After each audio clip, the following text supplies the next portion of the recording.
नमस्कार दोस्तों, स्वागत है आप सभी का। ये हमारी जीएस और जीके की प्रैक्टिस क्लास है जो आपके डिफरेंट एग्जाम हैं, चाहे टीचिंग के एग्जाम हो या नॉन टीचिंग, जैसे कि एसएससी, रेलवे, पुलिस। तो जहां पे जीएस का सेक्शन पूछा जाता है आपके एग्जाम में, तो आपके लिए ये क्लास है, आप इस क्लास में रुक सकते हैं।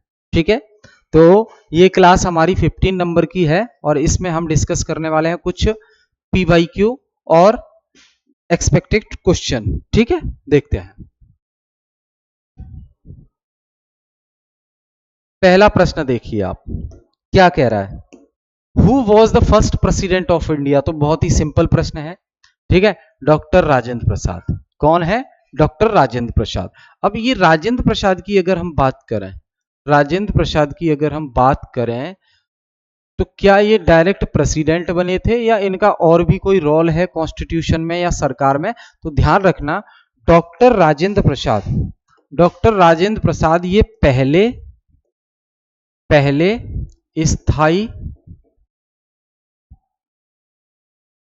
अध्यक्ष हैं, पहले स्थायी अध्यक्ष हैं। किसके? संविधान सभा के। किसके अध्यक्ष हैं ये? संविधान सभा के अध्यक्ष हैं। ठीक है, कब बने ये पहले अध्यक्ष? तो ये 11 दिसंबर 1946 जब अगली मीटिंग हुई। क्यों? क्योंकि जब 9 दिसंबर को मीटिंग हुई, इस संविधान सभा की 9 दिसंबर को मीटिंग होती है, 9 दिसंबर को मीटिंग होती है, तब अस्थायी चेयरमैन बनाए जाते हैं इसके, अस्थायी अध्यक्ष बनाए जाते हैं इसके, और वो होते हैं डॉक्टर सच्चिदानंद सिन्हा। सच्चिदानंद सिन्हा होते हैं। ठीक है, याद रखेंगे ये। आगे देखिए, the minimum age for voting in India. Simple है, अभी तो 18 साल है, लेकिन थोड़ा समझो इसको। 1988 में एक संशोधन पास होता है, एक संशोधन होता है। किसमें? संविधान में। संविधान में एक संशोधन होता है, और वो संशोधन क्या है? वो संशोधन है 61 नंबर का, 61वां संविधान संशोधन 1988। इस अमेंडमेंट के बिहाफ पर जो वोटिंग एज है, जो वोटिंग एज है वो 21 हुआ करती थी 1988 तक। फिर ये वोटिंग एज 21 से कम करके 18 कर दी जाती है, 21 से कम करके 18 कर दी जाती है। और किस अमेंडमेंट के बिहाफ पर? ये 61। ठीक है, तो इस टाइम पर ये तब से 18 चली आ रही है, नहीं पहले 21 हुआ करती थी। ठीक है, अब यहां एक और चेंज हुआ था, एक और चेंज हुआ था। वो क्या था? जो हमारा चुनाव आयोग है, भारत का जो चुनाव आयोग है, चुनाव आयोग में 88 तक केवल चीफ इलेक्शन कमिश्नर होता था, लेकिन 1989 में सीईसी के साथ 2 चुनाव आयुक्त और बना दिए गए, क्योंकि काम बढ़ गया था। ठीक है, तो election commission of India become multi member body in 1989। Before 1989 election commission of India was a single member body. ठीक है, ध्यान रखेंगे। Supreme court of India is located in, तो भैया दिल्ली में है। सुप्रीम कोर्ट कहां पर है? दिल्ली में है सुप्रीम कोर्ट। बात अगर सुप्रीम कोर्ट की हो रही है तो ध्यान रखो, जब सुप्रीम कोर्ट की स्थापना हुई थी, जब सुप्रीम कोर्ट की स्थापना हुई थी, तब इसमें कुल न्यायाधीश कितने थे? कुल न्यायाधीश कितने थे? तो वो न्यायाधीश थे बेटा 8। कितने थे? 8। लेकिन अभी न्यायाधीश कितने हैं?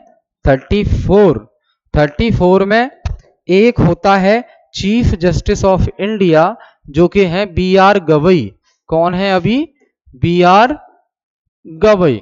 और 33 होते हैं अन्य जज। 33 कौन होंगे? अन्य न्यायाधीश। ठीक, ये है स्ट्रक्चर सुप्रीम कोर्ट का। आई होप चीजें क्लियर हैं। बहुत बढ़िया। Which article of Indian constitution deals with the right to education? शिक्षा के अधिकार से संबंधित आर्टिकल कौन सा है? तो शिक्षा के अधिकार से संबंधित आर्टिकल है दोस्त 86 नंबर का संविधान संशोधन होता है हमारे देश में। संविधान में 86 नंबर का संविधान संशोधन किया जाता है, संविधान संशोधन होता है। और ये कब होता है? 2002 में होता है। और 2002 में क्या किया जाता है? ये जो राइट टू एजुकेशन है इसको संविधान में फंडामेंटल राइट बना देते हैं। किस अनुच्छेद के अंतर्गत? Article 21A, article 21A। ठीक है। और इसी संविधान संशोधन से एक 11वें नंबर की फंडामेंटल ड्यूटी जोड़ी जाती है। 11वीं मौलिक कर्तव्य भी जोड़ा जाता है। कर्तव्य भी जोड़ा जाता है, जो कि क्या था? जो कि पेरेंट्स के लिए था। पेरेंट्स के लिए था कि अगर बच्चे की उम्र 6 से 14 है तो उसे स्कूल भेजें, यानी कि शिक्षा का अवसर दें। ठीक है। तो ये बात होगी। देखो तीनों डायमेंशन पे हम बात कर रहे हैं। ये फंडामेंटल ड्यूटी का काम हुआ था और इधर 86 से ही आर्टिकल 21A में फंडामेंटल राइट जोड़ा दिया गया। ठीक है। और जब डीपीएसपी की बात करते हैं हम, तो डीपीएसपी में जहां निर्देश मिलते हैं सरकार को, तो डीपीएसपी का आर्टिकल है 45। डीपीएसपी का आर्टिकल है 45 और जहां पे कहा गया 6 साल की उम्र तक के बच्चों को शिक्षा दो और उनका बाल्य अवस्था का रख रखाव भी करो। ठीक। President of India is elected by, Bharat के राष्ट्रपति का चुनाव किन किन के द्वारा होता है? तो member of state legislative assembly and both house of parliament, यानी कि Lok Sabha plus Rajya Sabha plus legislative assembly. ठीक है। लेकिन ये क्वेश्चन अधूरा होगा क्योंकि यहां मेंबर के साथ एक चीज ऐड करनी होगी, वो है इलेक्टेड मेंबर। इलेक्टेड मेंबर्स के द्वारा निर्वाचित सदस्य जो होते हैं लोकसभा राज्यसभा विधानसभा के, उनके द्वारा ही चुनाव किया जाता है राष्ट्रपति का। क्षेत्रफल के हिसाब से भारत का सबसे बड़ा राज्य कौन सा है? तो क्षेत्रफल की दृष्टि से भारत का सबसे बड़ा राज्य कौन सा है? क्षेत्रफल नॉट जनसंख्या, राजस्थान। ठीक है। कौन हो जाएगा? राजस्थान हो जाएगा। ये ध्यान रखना है भाई, राजस्थान हो गया। ठीक है। उसके बाद the largest delta in the world is formed by which river? Delta क्या होता है समझ रहे हैं? ऐसे ये रिवर आई, ऐसे ये रिवर आई, रिवर में हमने डाल दिया पानी, रिवर में हमने डाल दिया पानी, है ना। और जब ये रिवर आई तो आगे चल के ये डेल्टा बना लिया इसने। ये डेल्टा बन गया, ये डेल्टा बन गया, डिफरेंट डिफरेंट डेल्टा बन गया। और फिर इस पानी इस डेल्टा में भी फ्लो हो रहा है, फ्लो हो रहा है, फ्लो हो रहा है। ठीक है। तो ये डेल्टा हो गया। डेल्टा, सबसे बड़ा डेल्टा कौन सा है भारत में? तो गंगा और ब्रह्मपुत्र का डेल्टा है। कौन सा है? गंगा ब्रह्मपुत्र का डेल्टा है सबसे बड़ा। आगे, which state is the largest producer of sugar cane India? भारत में सबसे ज्यादा गन्ना उत्पादन किस राज्य में होता है?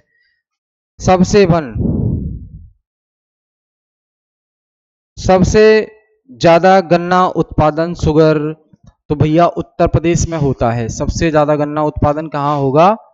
उत्तर प्रदेश में होता है। ठीक, ध्यान रखेंगे। विच is the largest salt water lake in India? खारे पानी की सबसे बड़ी झील कौन सी है? तो भैया पानी खारा क्यों हो जाता है? क्योंकि पत्थरों से टकराते हुए आगे तक आता है और पानी खारा हो जाता है। चिल्का झील सबसे खारी है, सांभर लेक है, पुलिकट लेक है या बूलर लेक है? 49 का बता दो जल्दी से दोस्त। सांभर लेक है क्या? Largest salt water lake Sambhar lake. ठीक है। Which is the highest mountain peak in India? Sambhar lake है या चिल्का लेक है? जल्दी से कमेंट करके बताओ। विच is the highest mountain peak in India? Nanda Devi mountain peak, Kanchenjunga, mount Everest, K2? K2 50वां प्रश्न है भाई साहब। कंचनजुंगा, कंचनजुंगा हाईएस्ट पीक है। कौन सी है? कंचनजुंगा। भारत के पहले गवर्नर जनरल कौन थे? Warren Mountbatten, Warren Hastings, Lord Canning, Lord Dalhousie. 51वां सवाल पूरे 10 रुपए के लिए, बोरेन हास्टिंग। ठीक है, तो बोरेन हास्टिंग सबसे पहले गवर्नर जनरल हो जाते हैं।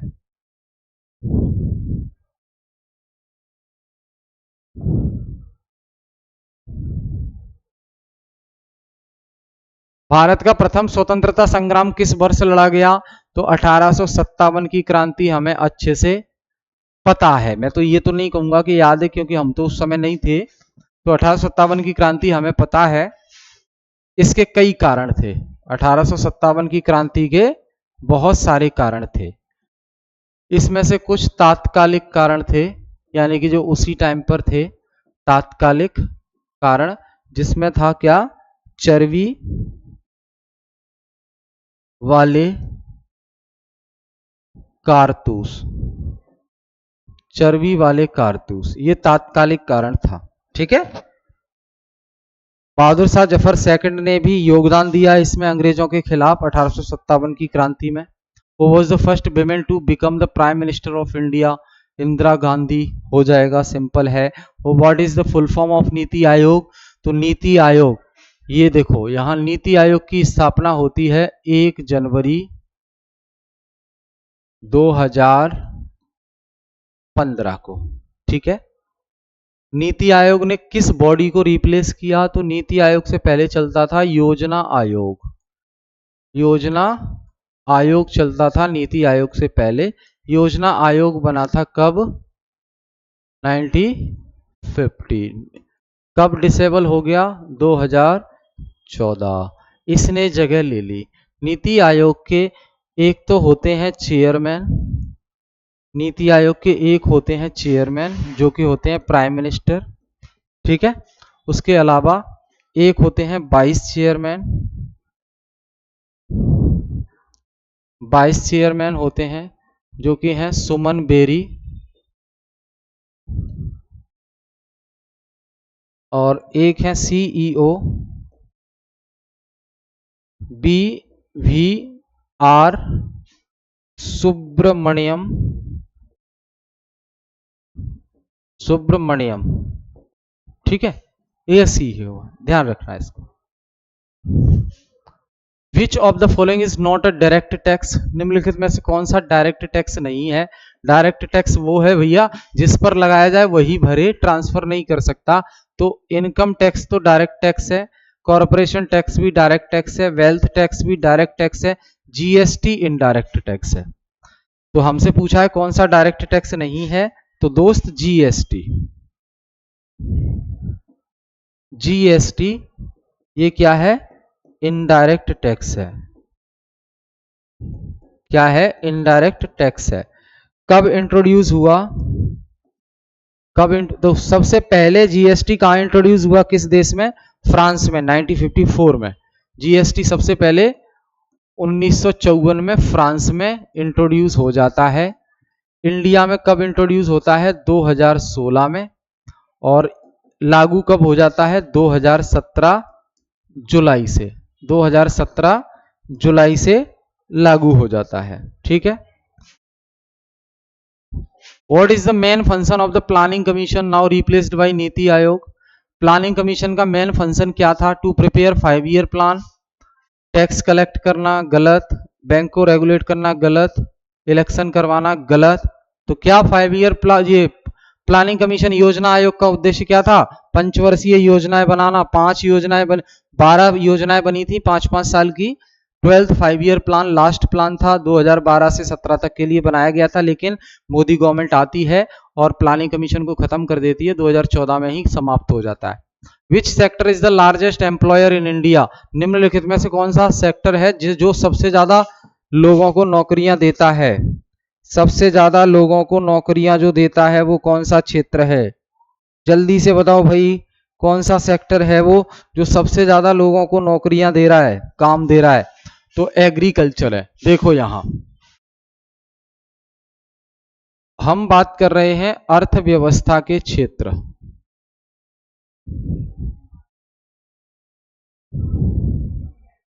Sectors of economy. ठीक, ये होते हैं दोस्त कितने? पहला